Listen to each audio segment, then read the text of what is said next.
At a dust-choked flea market, Nathan, a college student obsessed with vintage relics, uncovered a worn VHS tape labeled Home 1995. When he pressed play, his breath caught. The footage revealed the very house where he'd spent his childhood.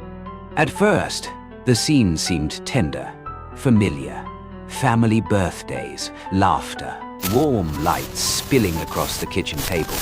But as the tape played on, faces began to blur into hollow shadows, and Nathan himself appeared in moments he had no memory of ever living.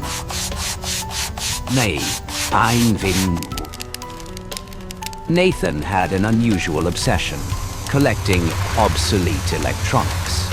While his friends spent money on the newest consoles or sleek sound systems, he sought out dust-caked relics, especially VHS players. He often joked that he had been born in the wrong decade, meant for the 1990s, rather than the age of the internet. One gray Saturday morning, Nathan wandered through a flea market on the outskirts of town.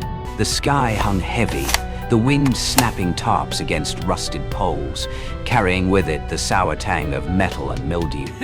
He drifted past a stall, cluttered with old pop CDs, cassette tapes, and stacks of unlabeled VHS cassettes, their plastic cases dulled and scratched. Among the chaos, one tape caught his eye. A black cassette with a yellowed sticker scrawled in marker, Home 1995. The vendor, a weary-looking man with hollow eyes, gave a dry chuckle when Nathan picked it up. That one used to belong to a strange family. If you want it, take it. Came in with a whole lot. No one dares play it anymore. Nathan frowned, but curiosity eclipsed doubt. He handed over a few dollars, slid the tape into his backpack, and made his way back to his dorm room. Inside, the battered VHS player sat waiting. As he wiped the dust from the case, he felt as if he were opening a door into the past. The television flickered, static hissing and growling until the picture steadied. A birthday party appeared on screen. A child leaned forward to blow out candles on a frosted cake, balloons bobbing in the background. Laughter echoed, warped but distinct. Nathan tilted his head. The kitchen in the video looked uncannily familiar. The wooden table, the pale yellow curtains, the red patterned tablecloth. They matched perfectly the house of his childhood in Michigan. His chest tightened. He tried to dismiss it as coincidence, but as the images sharpened, so did the memories. The old wall, clock, the vase his mother kept on the corner table. "No way," he whispered, eyes fixed to the glow. The tape jumped to a new scene, Thanksgiving dinner. A golden brown turkey glistened under the warm glow of a ceiling lamp. The family at the table smiled, laughing in casual ease. Everything seemed perfectly ordinary, until Nathan noticed a detail that froze his blood. In the corner of the frame sat a boy, silent, unmoving, his wide eyes staring directly into the camera. That boy was him. Nathan lurched forward, heart hammering. His memory was empty of this moment. He had never sat at a Thanksgiving table like the one playing before him. But the turkey was looking the back. face, the haircut, the striped sweater, there was no mistaking it. The screen rippled with static, then steadied again. Nathan's trembling hand stopped the tape. The room was deathly still, broken only by the low mechanical hum of the VHS player. He leaned back, dragging air into his lungs, telling himself it was all a bizarre coincidence. But deep down, he knew this was no ordinary home video. The tape wasn't just recording some forgotten family. It was reaching into him, into memories he was certain he had never lived.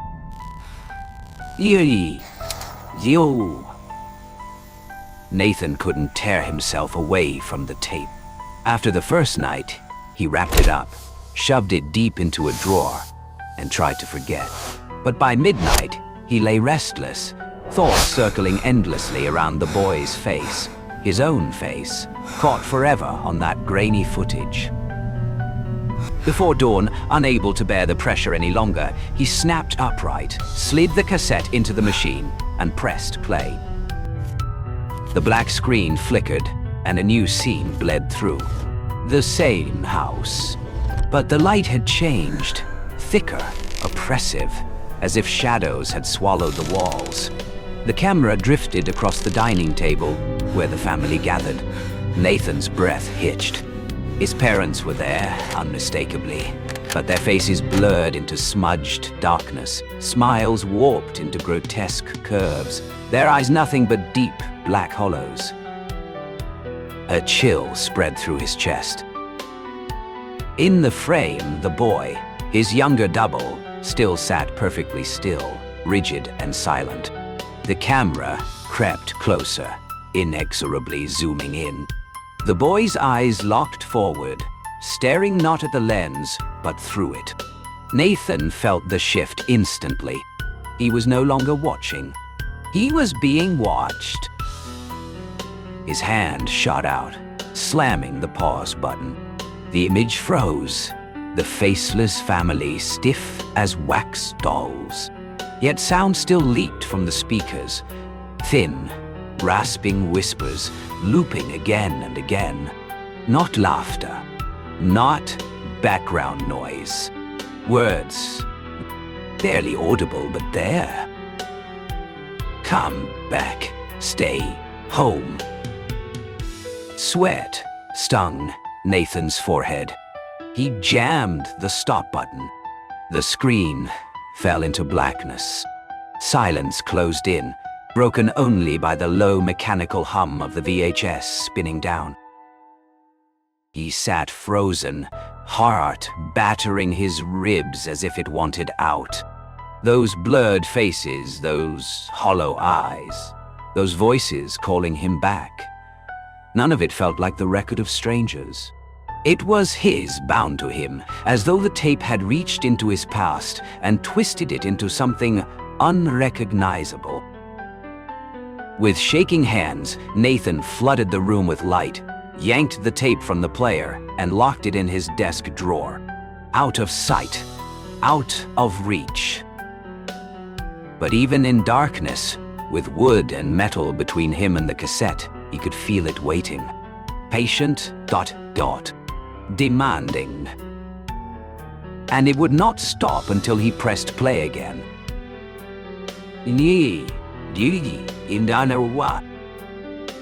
That night, Nathan couldn't sleep. He lay rigid in bed, trying to banish the memory of those faces swallowed by shadow. But the harder he pushed them away, the tighter they clung. When exhaustion finally dragged him under, he slipped into a dream unlike any other. He was standing in the kitchen of his childhood home. A jaundiced light spilled from above, carrying the faint scent of turkey and sugared cake. Around the dining table, figures sat perfectly still, their backs turned to him. Silent, motionless, like statues. Nathan crept closer and placed a trembling hand on one shoulder. Slowly, the figure turned.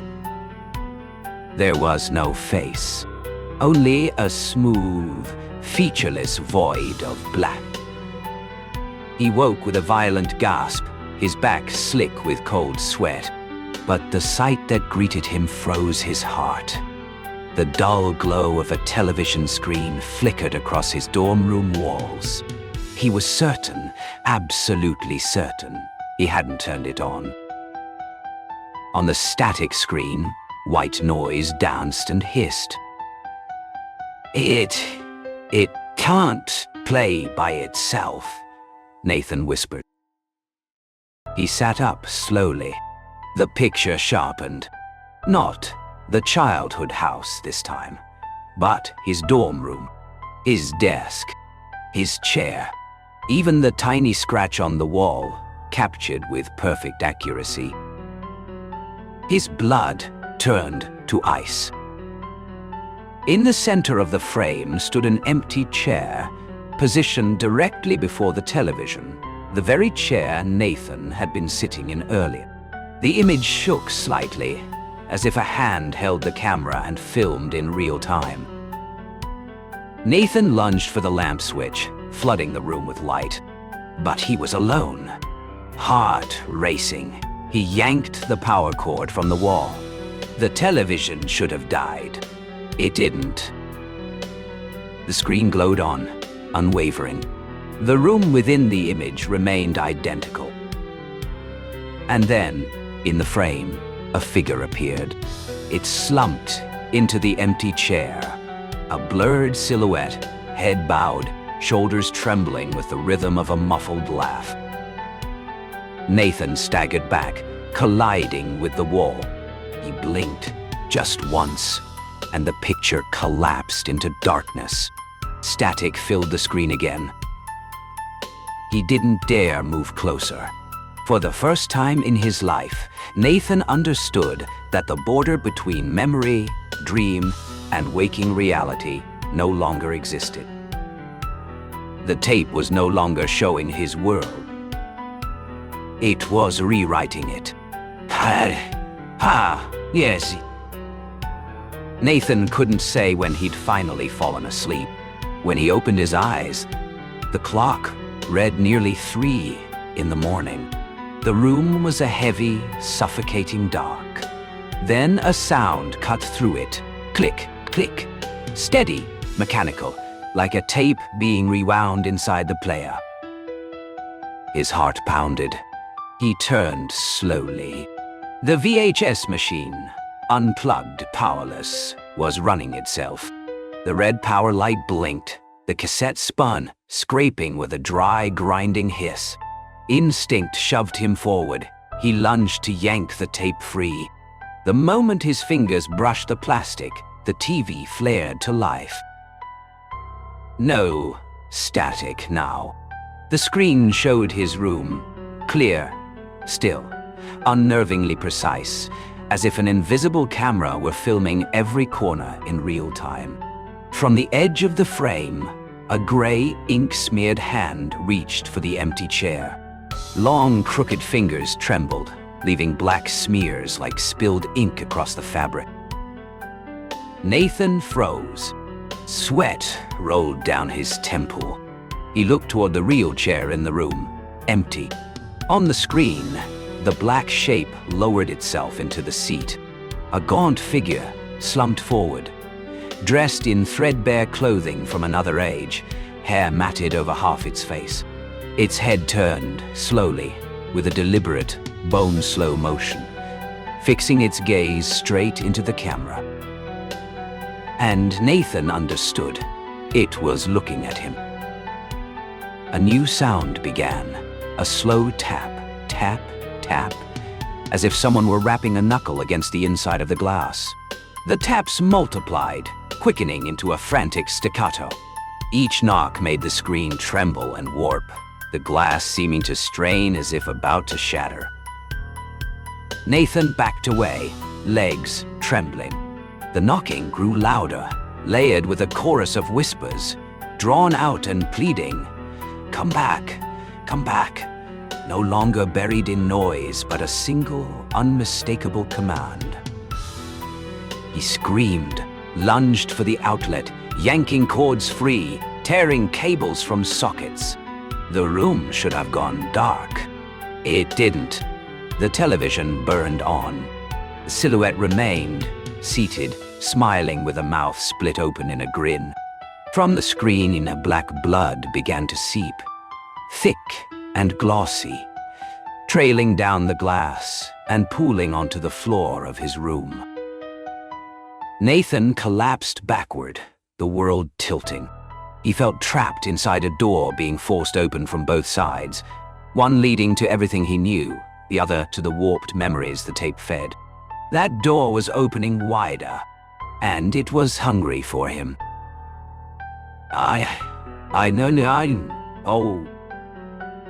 Nathan no longer knew where he stood. The dorm room warped and bled away, its walls sagging like melted wax before reassembling into crumbling brick, the walls of his childhood home. But it wasn't warm as memory had promised. It was ruined, dim, and suffocating with the stench of mold.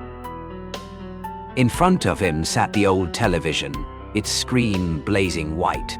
The shadow was still there, but now it had taken a shape. The face was a grotesque reflection of Nathan himself, eye sockets hollow and endless, the mouth split wide, dragging back toward the ears in an impossible grin. "Nathan," the voice hissed from the speakers, buried in static. "You belong here." He tried to scream, to run, but his legs were nailed into the rotting floorboards. Each breath tore through his chest like shards of glass, cutting him from within. The screen flickered. Now it showed him another Nathan, sitting lifeless in the dorm room, eyes vacant, dried blood cracking at the corners of his mouth. That figure turned its head with deliberate slowness, staring directly into the lens, straight through the screen, straight into the trembling Nathan outside. And he understood. The exchange was complete. What remained in the world was an empty husk, while his true self was trapped forever inside the VHS tape. Then came the knocking. Thud, thud, thud. But this time, it wasn't from the television. It came from behind. He spun around. Every door in the ruined house creaked open. Beyond them sat the faceless figures from his dreams, motionless around the dining table. Together, they turned their hollow voids toward him.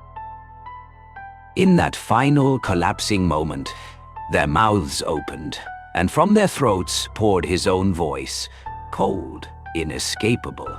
"Welcome home." The television snapped to black, and the thick, dark swallowed everything. Maybe it our fault.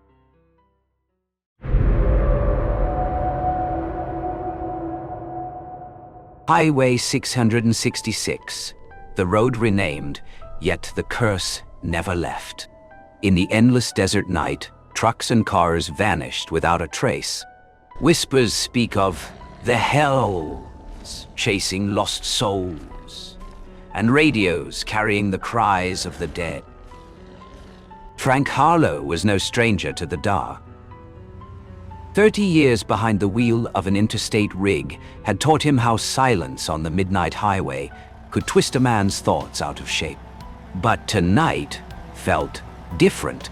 The fastest route to his delivery forced him through a stretch of asphalt, once marked by a name drivers still spoke in hushed tones. Highway 666. The road signs had changed, the numbers replaced, but the memories and the rumors had not. Younger drivers whispered about headlights swallowed whole by the black, about scorched tire marks etched into the pavement as though clawed there by something unseen. Some swore they had glimpsed massive dogs, eyes glowing like burning coals, sprinting alongside 18-wheelers at 70 miles per hour. No proof was ever offered. No one laughed.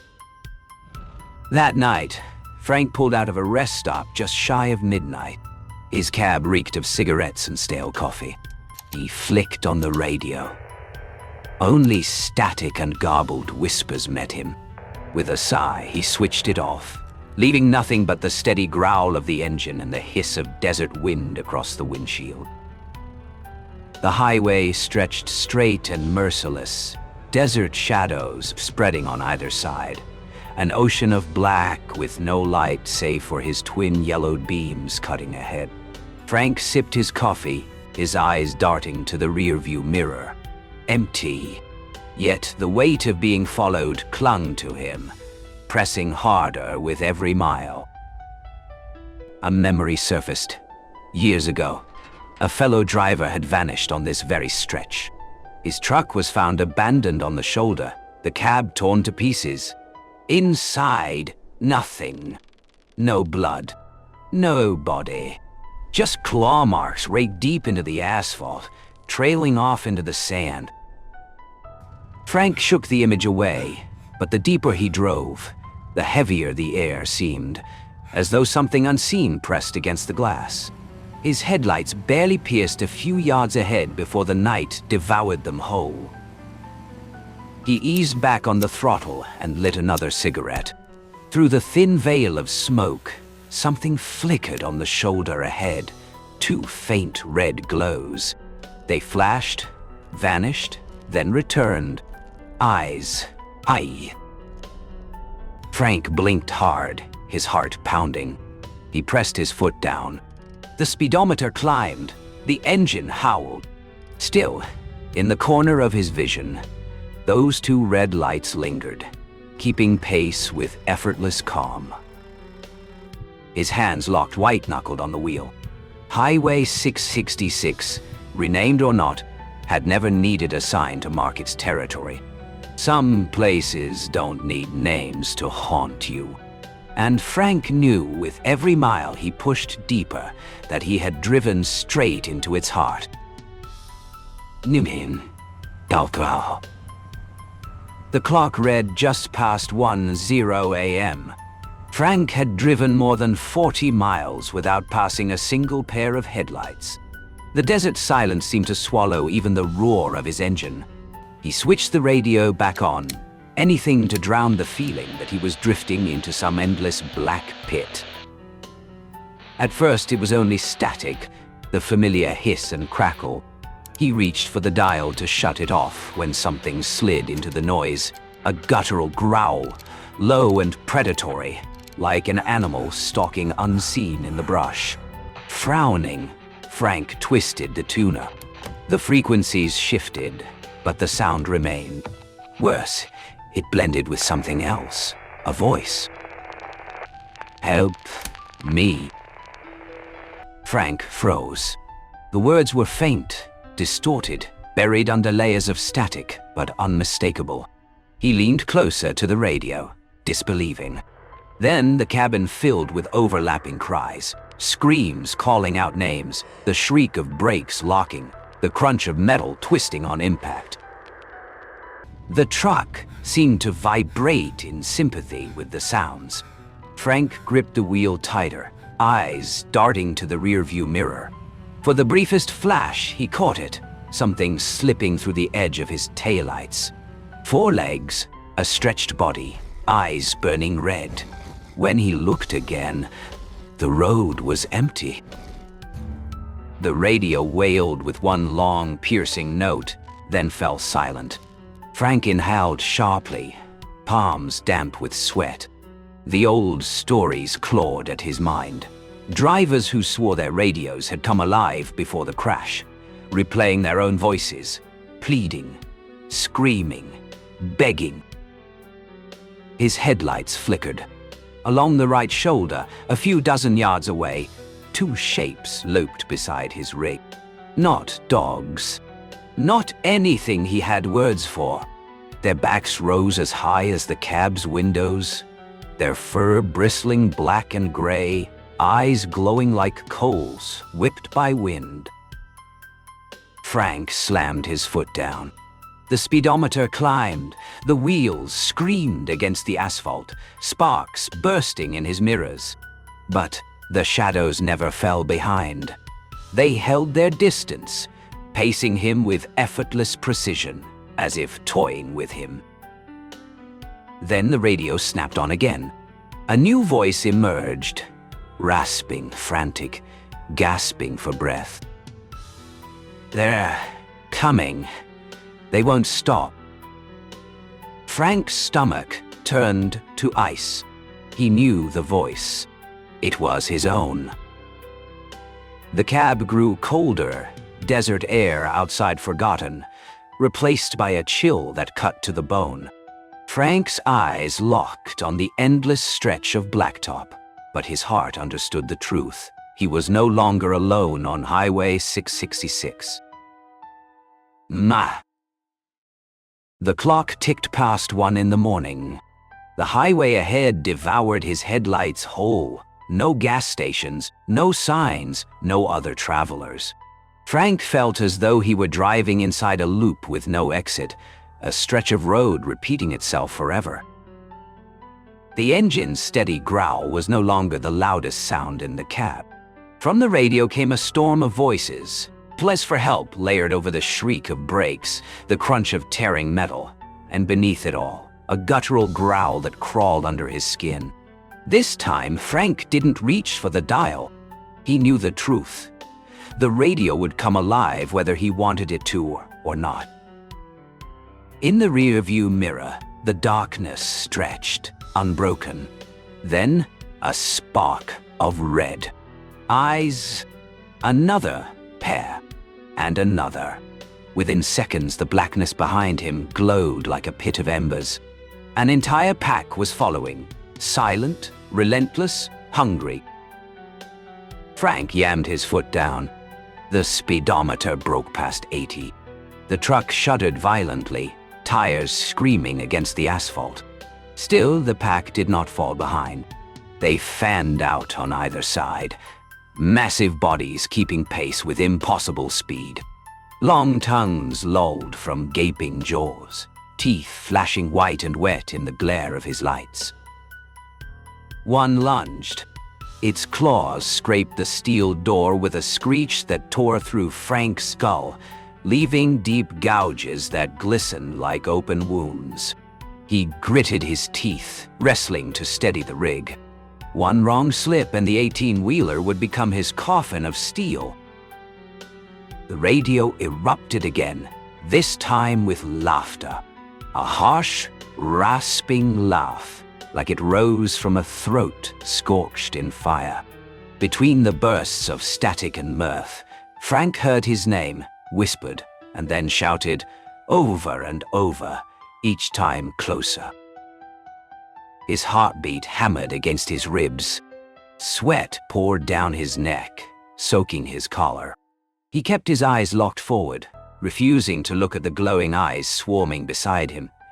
Yet they filled his mirrors, dozens of predatory glares reflecting his every move. Frank no longer needed convincing. He was prey, and the pack was closing in. Highway 666 was no highway at all. It was a ritual, a hunt in which survival was never the prize. The truck wailed in protest, tearing through the night as though it too understood the futility. And deep down, Frank knew the worst had not yet come.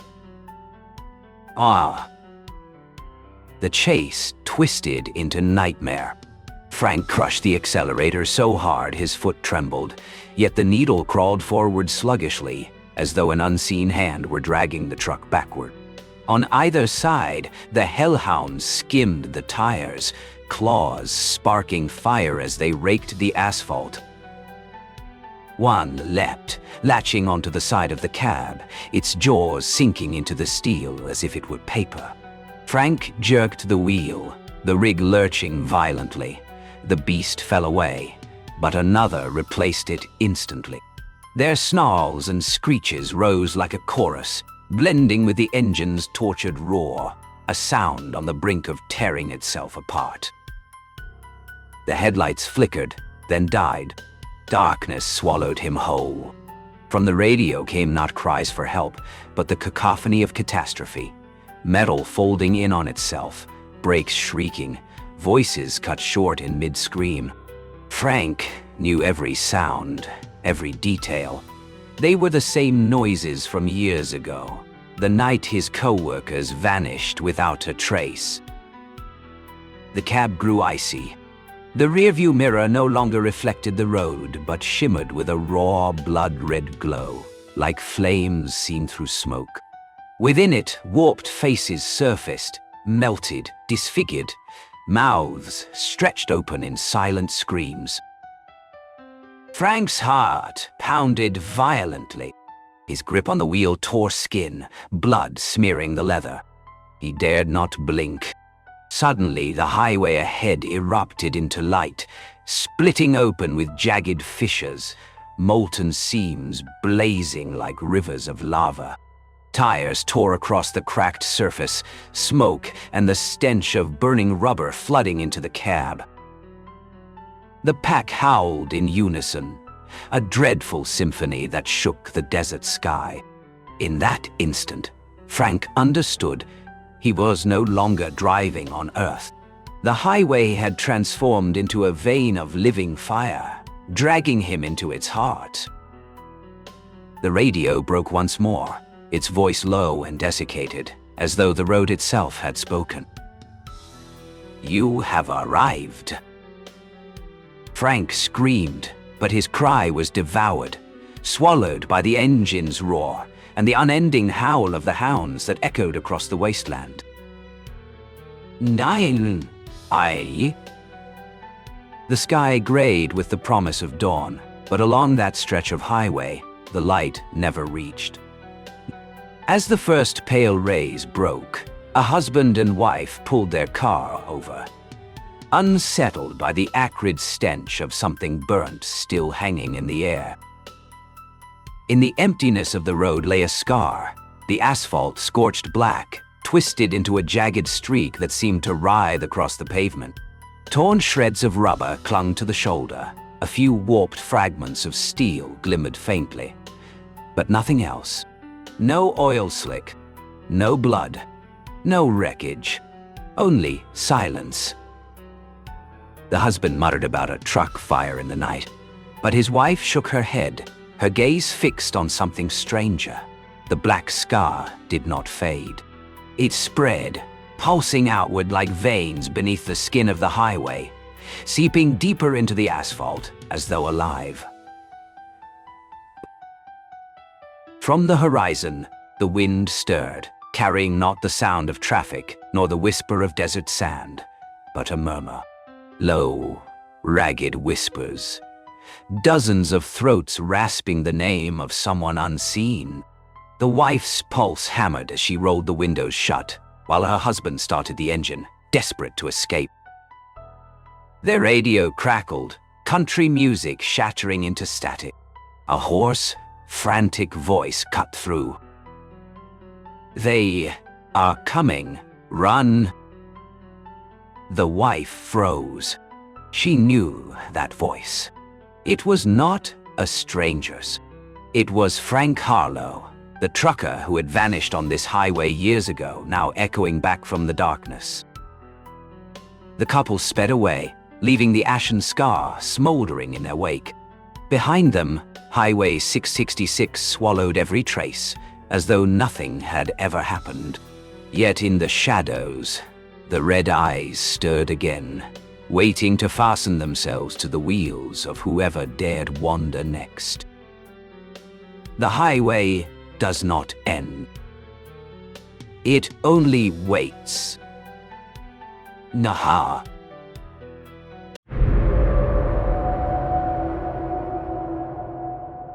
Amid the snowbound peaks of the Sierra Nevada, the name Donner lingers like a curse. In the winter of 1846, a wagon party was trapped in the storms, forced to consume one another to survive. Locals whisper that whenever a blizzard rises, the old cabin where they once huddled flares to life again. Inside, withered skeletons sit eternally around the table, beckoning lost travelers to join a feast without end, where the meat is always warm. Isei. The storm came without warning, swallowing the Sierra Nevada in a suffocating white sea. Nathan, leading his group of 3 hikers, fought to find a path through the leaning pines, but the blizzard erased every trace of the trail. Their breaths puffed out in frozen clouds, each step sinking thigh-deep into the snow. Nightfall dropped swiftly, draping the mountains in a dim, oppressive shroud. The cold sliced through skin and bone, numbing Nathan's fingers even through his gloves. Hunger gnawed at them, tremors racked their bodies, and fear seeped in with every step. They no longer knew which direction led back to camp. All that remained was the sensation of being swallowed alive by a labyrinth of ice. Just as despair took hold, a shape loomed through the storm. A weather-beaten cabin, roof sagging under a heavy crown of snow, its doorway nearly buried. Nathan stumbled forward, shouldered open the groaning door, and was met by a gust of air thick with mildew, rotting wood, and the faint tang of old smoke. Inside, weak light filtered through cracks, falling on layers of dust. The cabin was cramped, its timber walls split with age, yet it still bore the trace of human habitation. Around a mold-stained table sat 3 skeletons, slumped as if caught mid-meal. Their hollow sockets bored into the gloom, jaws sagging open as though their final words had frozen in their throats. In the corner, the stone hearth lay long extinguished, though the blackened ash still clung like a shadow. Scattered across the floor were fragments of bone half buried in dirt. The place did not feel abandoned. It felt paused, arranged by some unseen hand only moments before, waiting for the next act to begin. The wind outside shrieked through the gaps in the walls, stretching into a mournful moan. Nathan stood frozen, the chill of the rotting boards seeping into his legs. Death had never left this cabin. It was only waiting for the next soul to step inside. Night fell faster than they expected. Outside, the blizzard screamed and smothered the entrance, sealing the cabin into their only refuge. Nathan and his 2 companions fed the hearth with rotting timber. The fire cracked to life, casting a jaundiced glow across the warped wooden walls, illuminating the 3 skeletons still seated in silence around the table. The air was thick with damp and mildew, but soon something else began to seep through. At first, it was only the faint tang of ancient ash. Then, as the flames roared brighter, a greasy scent spread, sharp and cloying, like burning fat. Nathan frowned. None of them carried food. And yet, the unmistakable odor of roasting flesh filled the room. A sound stirred near the hearth. At first, the faint pop of splintering wood. Then a steady clack, clack, clack. The cadence of a knife striking a cutting board. An old pot balanced on the stones began to tremble, rattling softly before exploding in a metallic clang, as though an unseen hand had hurled a spoon against its side. They froze. The cabin was small, every corner visible, yet no figure stood there. Only the lifeless relics quivered in the firelight, animated by some invisible force. Nathan swallowed hard, telling himself it was only exhaustion conjuring illusions.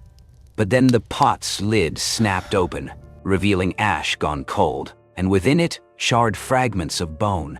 A ribbon of smoke uncoiled upward, twisting like a beckoning finger before dissolving into the gloom, leaving behind a stench of scorched flesh that thickened the air. Footsteps followed, soft, deliberate, dragging, circling the table. The skeletons remained unmoving in their chairs, but the empty space between them seemed to swell with a darkness more solid than shadow. On the table, a cracked wooden bowl inched forward, scraping until it halted before Nathan. In the shifting firelight, it looked freshly placed, as though by a host eager to serve. The wood even seemed warm to the touch. Outside, the storm howled like a starving beast. Inside, the air pressed heavy and close, suffocating, charged with the quiet anticipation of invisible guests, preparing a feast not meant for the living. By me. The fire roared higher, though they had fed it nothing more. Its sickly glow spilled across the warped walls, stretching shadows into grotesque shapes. For an instant, it seemed the skeletons hunched at the table were stirring, necks lolling forward, then snapping upright again in the blink of an eye. Nathan rubbed his eyes, blaming exhaustion, but when he looked back, the table had transformed. The cracked wooden bowls, empty when they first entered, now brimmed with steaming cuts of meat. Thick, red, glistening slices, releasing a savory scent that clawed at their starved stomachs. Hunger stabbed at Nathan's gut like needles, wearing down every instinct to resist. One of his companions, weaker than the rest, trembled as he reached for a piece. In the firelight, it resembled venison or wild boar, something plausible in these mountains. He shoved it into his mouth, chewing greedily, teeth grinding with frantic abandon. At first, Nathan only felt envy at the sound of flesh between his companion's teeth. But then, the firelight shifted, and Nathan saw it. Embedded in the glossy meat was a scorched fingernail, jutting from pale sinew. A long, charred strand of hair clung to his friend's lip, singed and acrid. The man didn't notice, only chewed faster, eyes bulging, face flushed in delirious satisfaction. Nathan's breath caught, his blood running cold. He tried to scream, but his throat was sandpaper, too dry to form sound. More platters appeared on the table, neatly arranged, still steaming. What had smelled rich now reeked of roasted flesh and burnt blood. The cabin shifted. From the corners rose whispers, at first single syllables, then twisted invitations, lullabies warped and muffled as if sung through soil.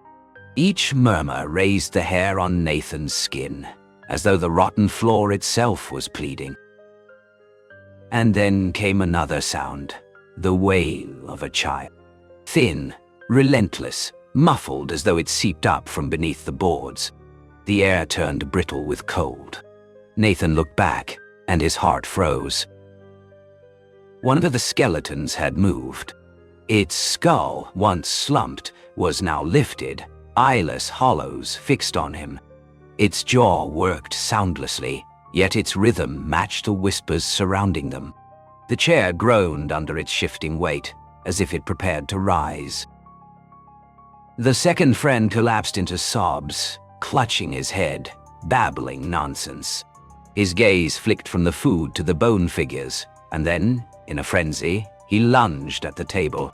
He snatched up a half-burnt femur, still streaked with flesh, and sank his teeth in. Blackened blood oozed down his chin, pattering onto the wood below. The cabin shook. Pots and pans clattered like war drums, their tempo quickening, urging. Footsteps, dozens, heavy and hurried, circled them, closing the trap. Nathan understood then. The banquet had never ended. The Donna dead, once starving, once cannibals, remained. The bones were husks. Their spirits lingered, hosting, serving, waiting for strays to join their feast. His vision blurred. In a blink, the cabin swarmed with gaunt phantoms, skin shredded, jaws working, mouths smeared crimson, hands reaching. The skeletons rose from their chairs, vertebrae cracking, heads twisting at impossible angles, welcoming the newcomers. Nathan staggered back, his spine pressed to the icy wall. But he knew there was no escape.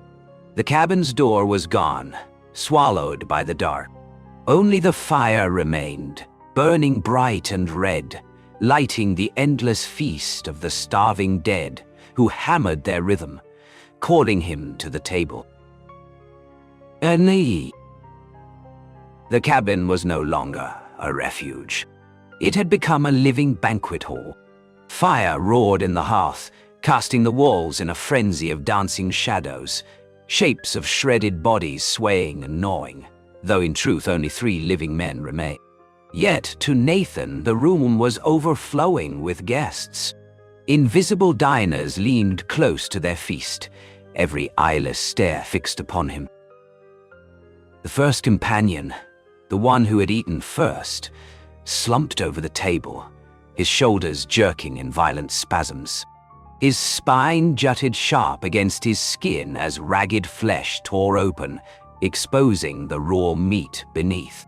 Nathan watched in horror as ribs surfaced, splitting through as though some unseen butcher worked from within.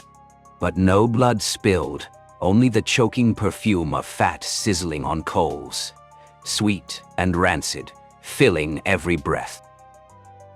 The second friend still clutched his charred bone, but now a hoarse laughter bubbled from his throat. His eyes clouded white, his tongue lolling, black blood dribbling down his chin. When he lifted his head, Nathan recoiled. His face was collapsing inward, cheeks hollowing, teeth lengthening into jagged fangs. Rents in his flesh stretched wider, splitting to reveal a second mouth, yawning across his throat. The whispers surged, clearer than before. Sit with us.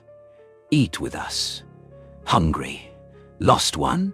Their voices slithered into Nathan's skull, weaving with the gnawing ache in his belly. His hands trembled. Even knowing the source, the scent of roasting meat made his jaw ache with want, saliva filling his mouth against his will. Across the table, a bowl slid toward him. Inside, a slab of charred flesh still dripped with grease, hissing as it struck the wood. Nathan shook his head, backing away, but the unseen diners pressed closer. Footsteps shuffled all around, slow and circling. Cold breath slid along his neck, whispering hunger. The second friend screamed suddenly, head snapping back with a crack of bone. Then he dropped forward, plunging his face into the platter, tearing chunks with his new-grown fangs. The sound of chewing filled the cabin, obscene and animal. Nathan saw him not as a man, but as the latest guest welcomed to the dinner table. Everywhere, jaws worked, teeth cracked bone. The skeletons had risen now, their empty sockets following Nathan's every movement. Their jaws hung open in wide, grinning invitations. With a gesture, they beckoned. With their silence, they commanded. Nathan doubled over, clutching his stomach as hunger twisted into agony. Something gnawed at him from inside. The meat before him blurred, then sharpened again, shimmering golden, almost holy in its allure. A whisper brushed against his ear, so close it seemed spoken from his own skull. "If you do not eat, you will be eaten." Nathan staggered back until his shoulders struck the wall. He knew the truth now. In the Donner cabin, there was no escape, no mercy. One either sat down to eat, or became the meal. Nathan forced himself to stand in the circle of shadows, stomach writhing as the scent of roasted flesh clung to every breath. The whispers surged, relentless, pounding like a drumbeat in his skull. "Sit down. Eat. Join us." The skeletal figures circled the table, jaws clattering like funeral drums. The first companion was nothing more than a husk now, face buried in his plate, black smoke curling from his back, as though his body smoldered from within. The second, no longer human, lifted his head, eyes milky white, mouth split wide to his ears. He held out a glistening hunk of red meat toward Nathan, blood dripping onto the wooden floor in steady taps. Nathan croaked a dry scream, shaking his head, but his throat was too parched, his knees buckled with weakness. And then he heard it, another voice whispering beside his ear. Not a stranger's voice, but his own, warped and echoing from the dark. "You've already chosen. The table never runs out of chairs. Strength drained from him. He collapsed into the waiting chair. At once, the empty bowl before him filled, piled high with steaming flesh, the aroma suffocating. The skeletons pounded their bony hands against the table in ghoulish celebration, the clatter rising like a cheer. Firelight flickered over Nathan's face as it changed, eyes sinking into hollows, skin blanched, jaw twitching in spasms. His trembling fingers lifted a morsel to his lips. The moment his teeth pierced the meat, the cabin shuddered as if exhaling in relief. The whispers fell silent, replaced by a chorus of chewing, wet, relentless, eternal. Nathan's own sounds joined them. The grind of teeth through tendon, the convulsions of his throat as he swallowed. Outside, the storm ebbed. Dawn spread its pale shroud across the Sierra Nevada, and the cabin grew still again. Its door remained buried, its timbers dark, no trace of life left within. Only the table endured, set neatly with 3 skeletons, sitting in solemn vigil. On the 4th chair sat a new figure, rigid and pale, eyes hollow, jaw agape in a permanent invitation. The wind slipped through the cracks in the wall, carrying the faintest murmur. "We are still waiting." "Ah, woo,"